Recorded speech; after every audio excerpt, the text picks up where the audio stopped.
Hello বন্ধুরা, তোমরা সবাই কেমন আছো? আশা করছি আল্লাহর অশেষ রহমতে তোমরা সবাই অনেক ভালো আছো। আজকে আমরা চার প্রক্রিয়া সম্পর্কিত পঞ্চম শ্রেণীর অনুশ্রেণী 3-এর আরেকটি নতুন পর্ব নিয়ে চলে আসলাম। এটা আমাদের 3 নম্বর পর্ব হচ্ছে। আমরা অনুশ্রেণীর 7 নম্বর প্রশ্ন থেকে সমাধান করব, যেটা তোমাদের 20 পৃষ্ঠায় আছে। দেখো কি বলছে এখানে, যে জালাল সাহেবের মাসিক বেতন 8,765 টাকা। মানে জালাল সাহেব একটা চাকুরি করে, সেখান থেকে মাসিক বেতন পায় 8,765 টাকা। ঠিক আছে, প্রতি মাসে তিনি 3,225 টাকা বাড়ি ভাড়া দেন। কত টাকা দেয়? 3,225 টাকা। খেয়াল করতে হবে, এত টাকা সে বেতন পায়, এত টাকা সে বাড়ি ভাড়া দেয়, এবং 4,850 টাকা অন্যান্য খরচ করেন, অন্যান্য জিনিস ক্রয়ে খরচ করে। অন্যান্য জিনিস বলতে এখানে বাড়ি ভাড়া তো দিতে হবে, এছাড়াও দেখা যাচ্ছে খাবারের টাকা লাগে, চাল ডাল অনেক জিনিস কিনতে হয়, সেগুলো অন্যান্য খরচ হয়ে এত টাকা। এই যে টাকা হয়েছে, এরপর কি বলছে দেখো, অবশিষ্ট টাকা তিনি ব্যাংকে জমা রাখেন। অবশিষ্ট টাকা মানে, এই অবশিষ্ট বলতে কি বুঝি, মানে এই যে 2টা টাকা খরচ করেন, মানে এটা কি করে, বাড়ি ভাড়া দেয়, এবং এটা কি করে, অন্যান্য খরচ করে, মানে দুটাই খরচ। এটা তার ব্যয় হয়, আর এটা তার কি হয়, আয় বা উপার্জন হয়। তাহলে এই দুটার যোগফল এখান থেকে বিয়োগ করলে যে টাকাটা থাকবে সেটা হচ্ছে অবশিষ্ট টাকা। এই টাকা কি করে, ব্যাংকে জমা রাখেন। তিনি 8 মাসে, কয় মাসে খেয়াল করো, তিনি 8 মাসে কত টাকা জমা করেন, এটা আমাকে বের করতে হবে। তাহলে আমি আগে 1 মাসেরটা বের করব। 1 মাসের পাইলে 8 দ্বারা গুণ করলে 8 মাসের পেয়ে যাব। চলো আমরা এটা সমাধান শুরু করে দিই। তাহলে এটা আমরা সমাধান লিখলাম এখানে, যে সমাধান কিভাবে করব, ভালো করে মনোযোগ দাও, অনেক সহজ হবে। তাহলে প্রথম কাজ হচ্ছে তিনি কত টাকা খরচ করেন সেটা হিসাব করা। তাহলে আমি লিখব যে প্রতি মাসে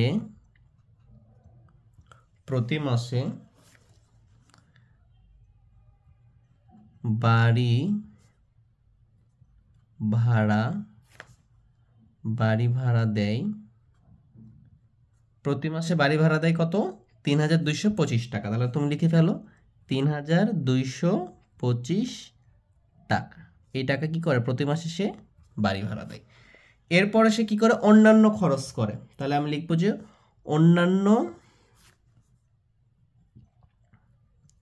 অন্যান্য জিনিস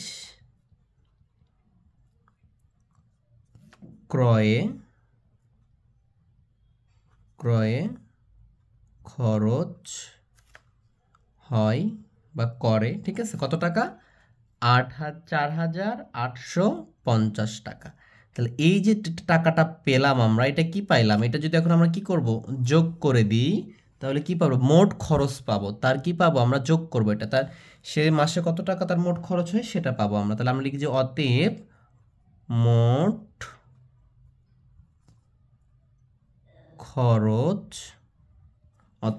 খরচ, এটা কি মাসিক খরচ তার, হ্যাঁ, প্রতি মাসে। এটা লিখতে পারো, না লিখলেও হবে। মানে অর্থাৎ মোট খরচ প্রতি মাসে তার খরচ কত হচ্ছে, যোগ করো। 5 আর 0 যোগ করলে 5, 5 আর 2 যোগ করলে 7, 8 আর 2 যোগ করলে 10 এর 0 হাত থেকে 1, 5 আর 3 কত, 8। এই যে 8,075 টাকা, এটা তার প্রতি মাসে কি খরচ। কিন্তু তার বেতন কত টাকা পায়, এই যে 8,765 টাকা সে পায়। তাহলে আমি যদি এখান থেকে খরচটা বাদ দিই, তাহলে তার জমা থাকে বা অবশিষ্ট থাকে, এই যে টাকাটা বলছে অবশিষ্ট কত টাকা থাকে সেটা আমরা পাবো। তাহলে আমরা লিখি যে অতএব তার, মানে জালাল সাহেবের, হ্যাঁ, অবশিষ্ট থাকে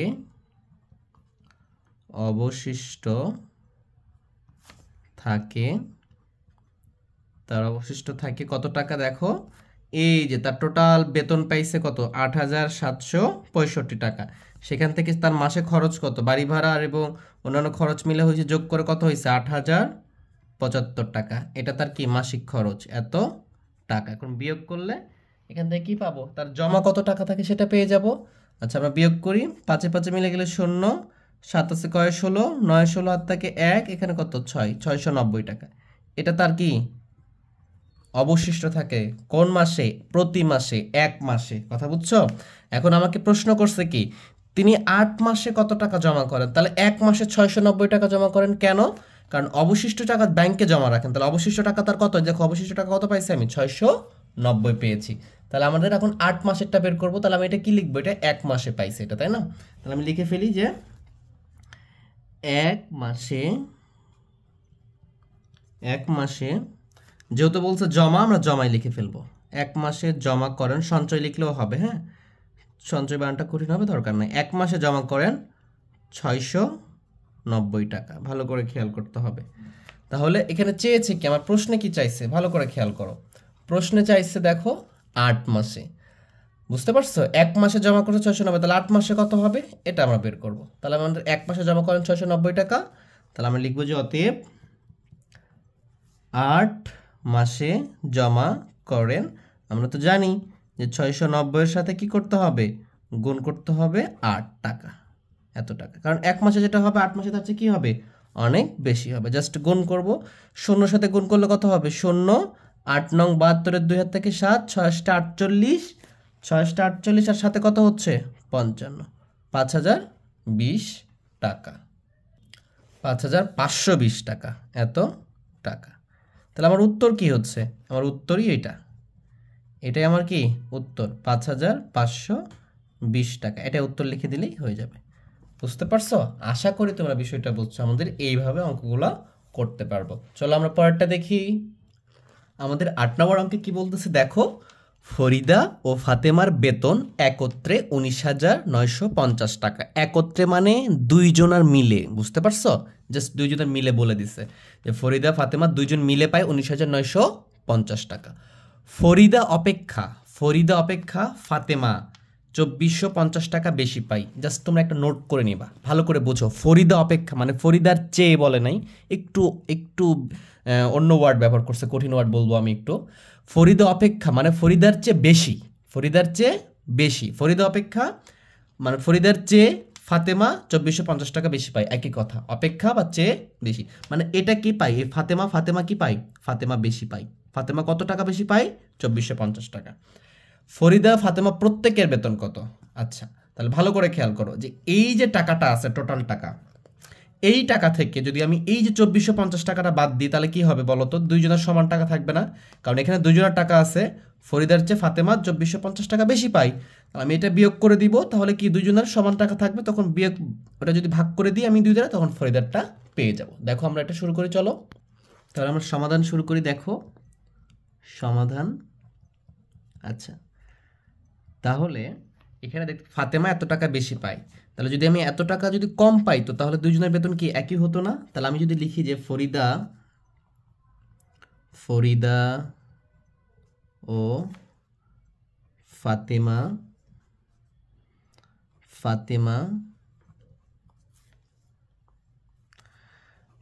ফাতেমার বেতনের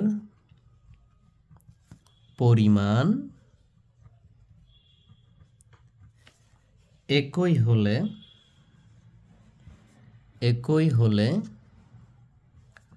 দুইজনের একত্রে বেতন।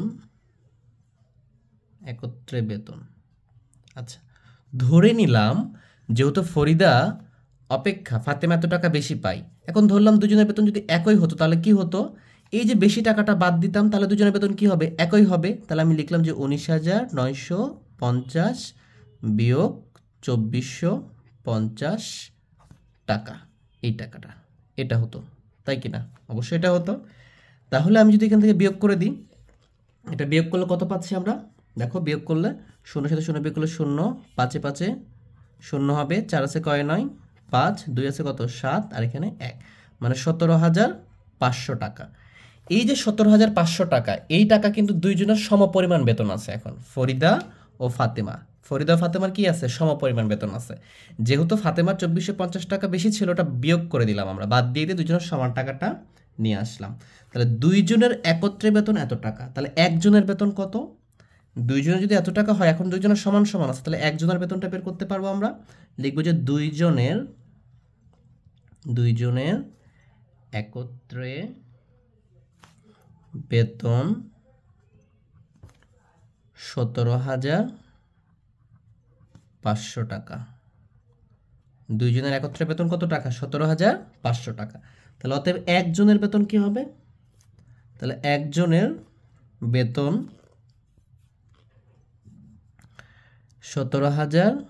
500। আচ্ছা, দুইজনের বেতন যদি এত হয় তাহলে একজনে কি হবে, 2 দ্বারা ভাগ করে দিব, মানে মোট টাকা থেকে 2 দ্বারা ভাগ দিলে তো একজনেরটা পেয়ে যাব, এত টাকা। এখন খেয়াল করো, আমি যদি এটাকে ভাগ করি তাহলে ভাগফলটা কত আসবে, দেখবে যে 8,750 আসতেছে।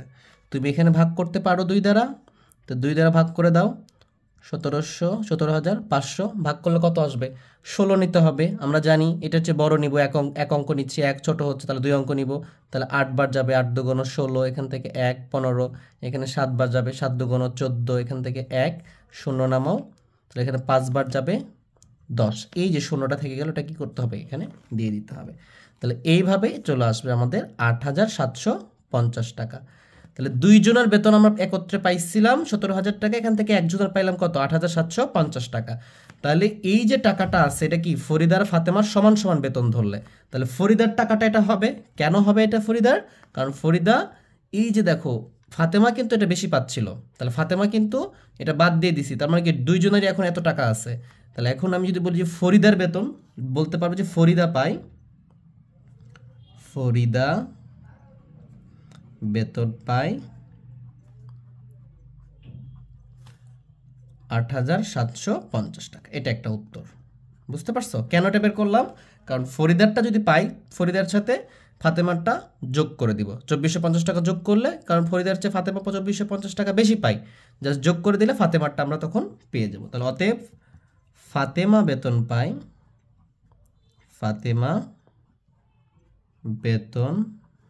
পায় দেখো 8,750 যোগ এই যে এই টাকাটা যোগ করে দেবো আমরা, কারণ এটা কি পাই, ফরিদার চেয়ে বেশি পাই ফাতেমা, তাহলে বেশি পাইলে এটা যোগ করে দিতে হবে না, আর এই টাকাটা কিন্তু এখানে ছিল, এই জন্য প্রথমে বিয়োগ করে দিয়েছিলাম আমরা। তাহলে এত টাকা যদি পাই তাহলে যোগ করে দিই, যোগ করে দিলে কত আসতেছে, 0 5 5 10 0 থেকে 1 5 আর 7 কত 12 2 হাত থেকে 1 3 আর 8 কত হবে 11,200 টাকা। এটা হচ্ছে ফাতেমার টাকা, এটাই। তাহলে উত্তর আমরা কি লিখব, উত্তর লিখবে এইভাবে, উত্তরটা ভালো করে খেয়াল করো কি বলছে, ফরিদা ফাতেমার প্রত্যেকের বেতন কত, তাহলে ফরিদারটা আগে চাইছে না, তুমি এটা লিখে ফেলবা যে 8,750 টাকা, কমা দিয়ে লিখবা 11,200 টাকা। তাহলে এইভাবে আমরা এগুলো করতে পারবো। দেখো 9 নম্বরটাতে কি দেওয়া আছে, 9 নম্বরে দেওয়া আছে রাজু এবং রনির একত্রে 690টি লিচু আছে, মানে রাজু এবং রনি দুইজনের মিলে 690টি লিচু আছে। মনে করো তারা দুই ভাই 690টা লিচু আছে। রাজু অপেক্ষা রনির 86টি লিচু কম আছে।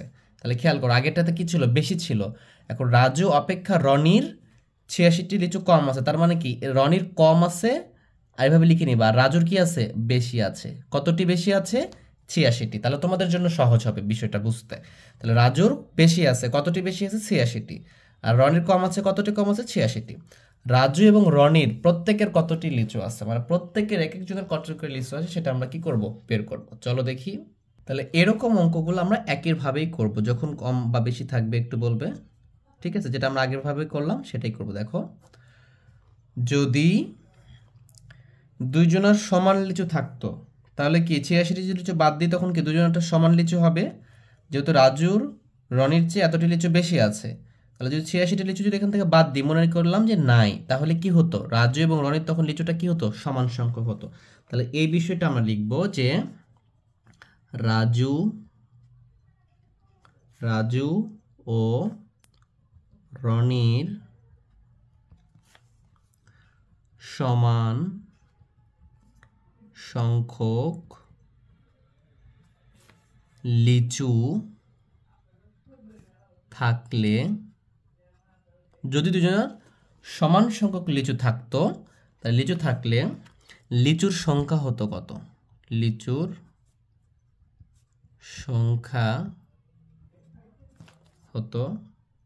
সংখ্যা হয়, ঠিক আছে। দেখো ভালো করে বুঝো, যদি এটা না থাকতো, দুজনে যদি সমান সংখ্যক, তার লিচু কতটুকু হতো বলো তো, যেহেতু রাজুর এই 86টি বেশি আছে, আবার রনির 86টি কম আছে, তাহলে যদি এটা কম বেশি না থাকতো, সমান থাকতো, তাহলে 86টি বাদ দিয়ে দিব, তাহলে কি হবে, সমান হবে।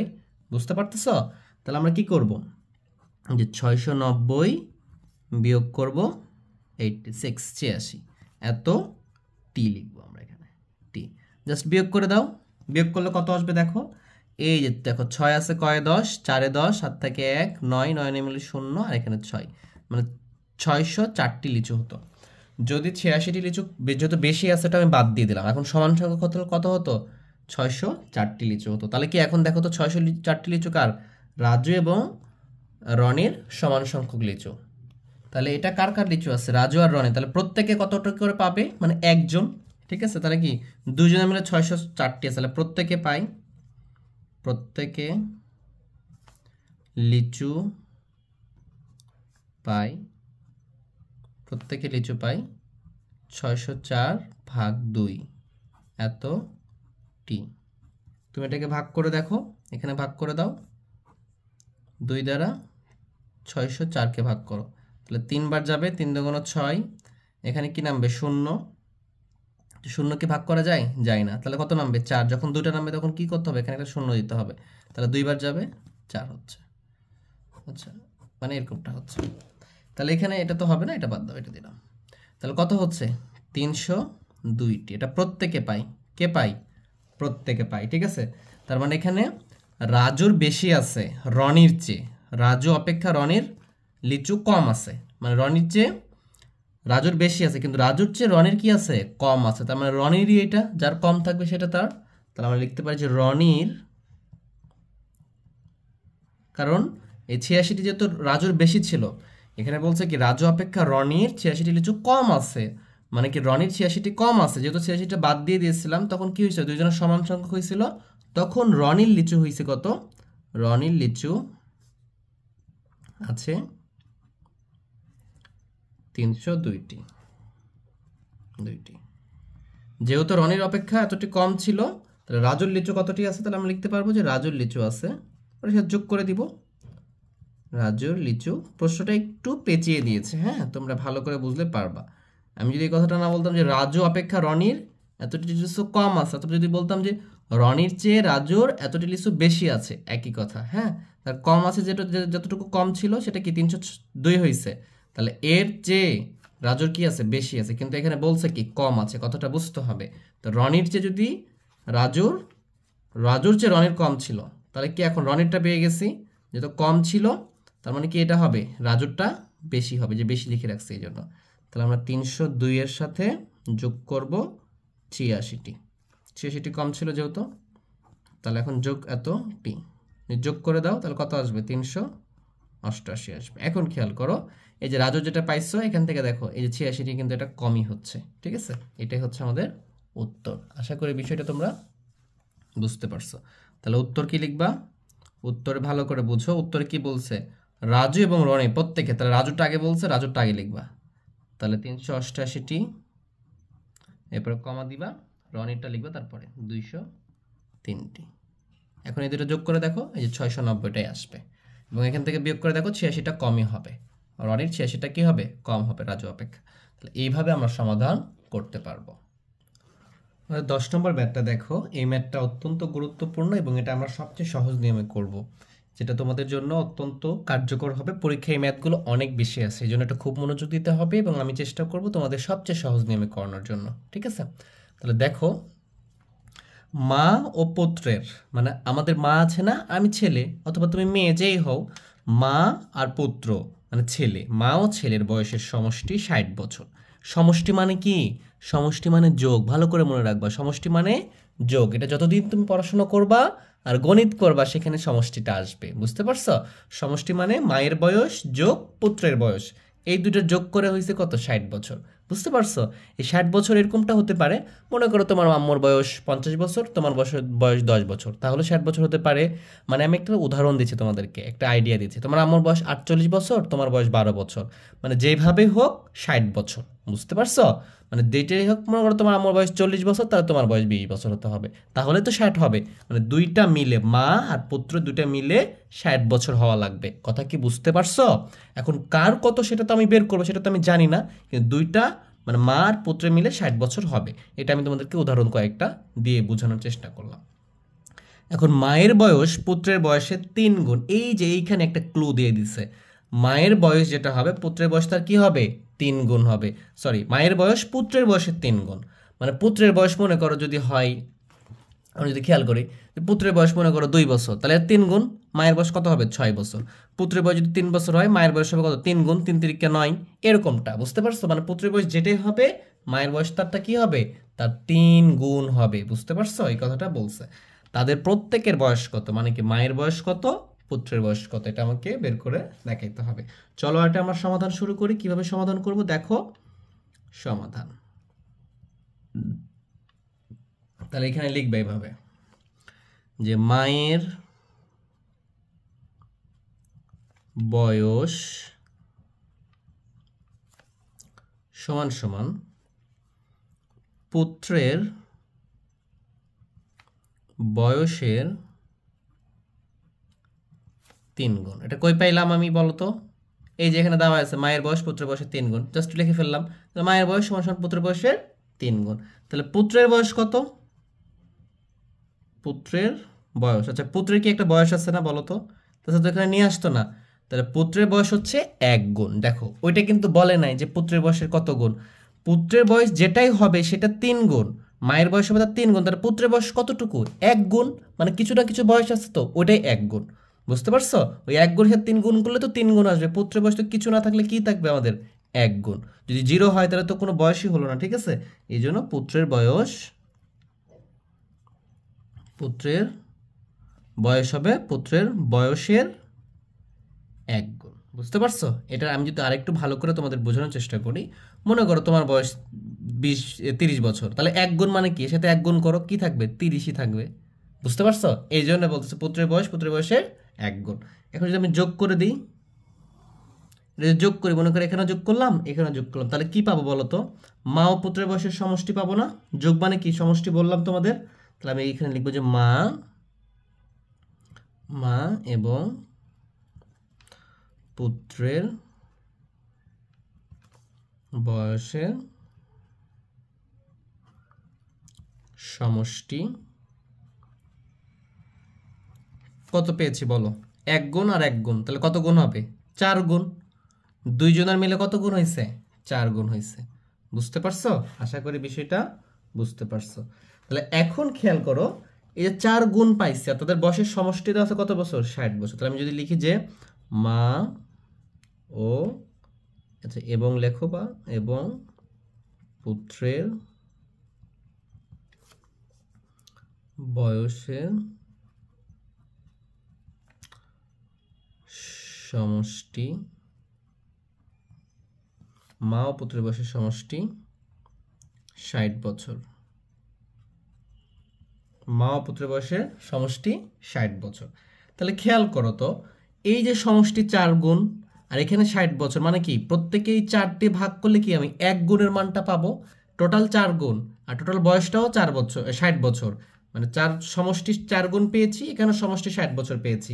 তাহলে এখন একজনের বয়স 1 গুণের মান বের করতে পারবো না? 1 গুণ কার? পুত্রের বয়স। তাহলে আমরা লিখবো যে অতএব পুত্রের বয়স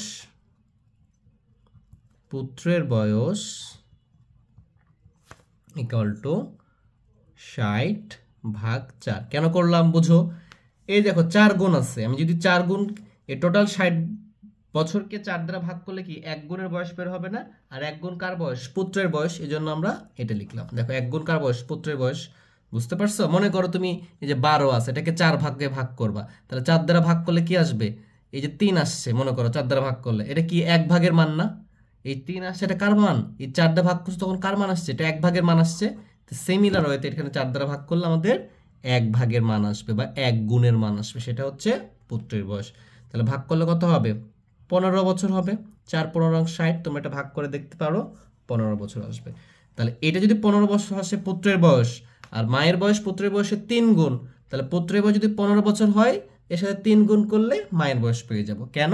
কারণ পুত্রের বয়সের 3 গুণ হচ্ছে মায়ের বয়স, প্রশ্নে বলছে আমাকে। তাহলে আমরা লিখবো যে এবং মায়ের বয়স,